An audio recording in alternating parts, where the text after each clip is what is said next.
Gotta jump into these real quick.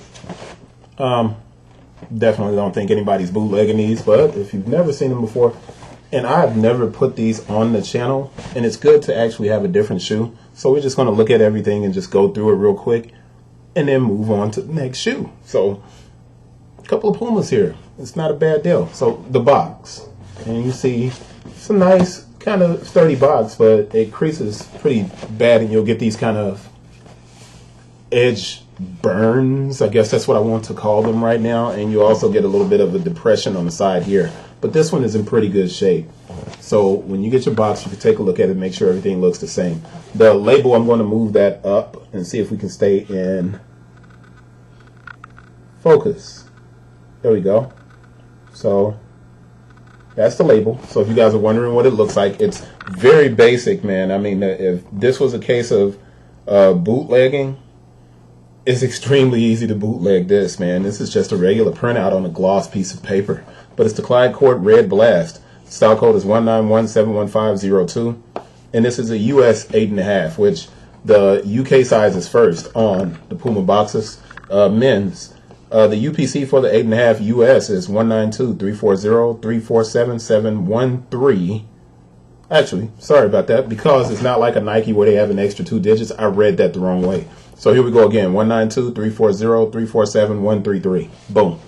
All right, let's open it up. And we've seen this shoe the entire year because it was the first shoe they made. It was the only one that was around for a while. There's no stamps in the top of the lid in here.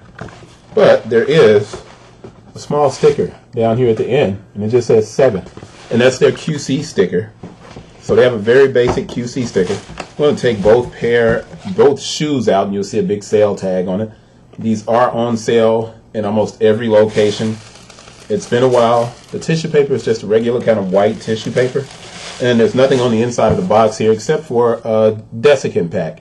So a silica gel, and that absorbs the moisture so the shoes don't get, you know, mold.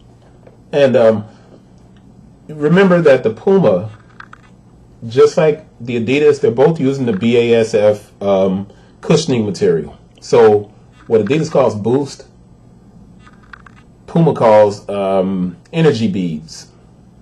All right, so the same thing, but on this Puma, because they've encapsulated in this very thick rubber, they're heavy, man. It's much heavier than it looks like it should be. So you got this kind of silicone heel, kind of this TPU plastic kind of heel counter with a strip of leather between. So right here, this is a leather material. And then the rest of the shoe is a knit.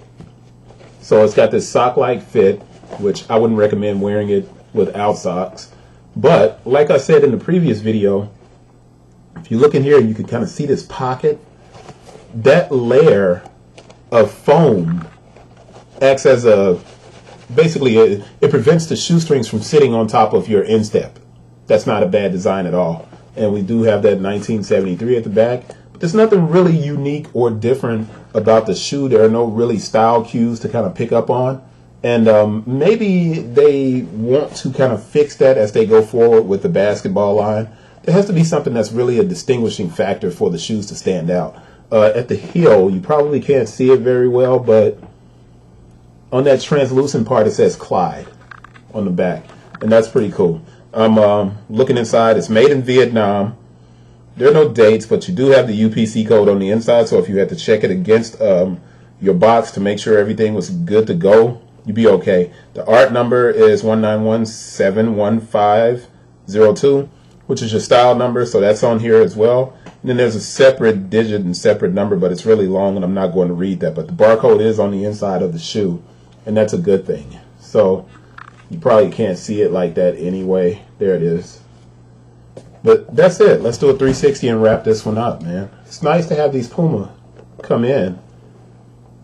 And I know they have the basketball people in place, man, but Puma, if you're listening, if I had your basketball division, I'd have these shoes on almost every team in the South. Shoes don't look bad, man. You guys have to do a little bit more than just try to depend on NBA players to promote your basketball stuff. So You know, obviously, there's no way for me to reach them and tell them that.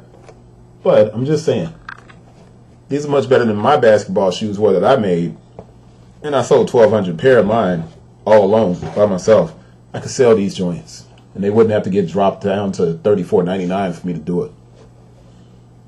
That's it. On to the black version of the Puma Clyde Disrupt.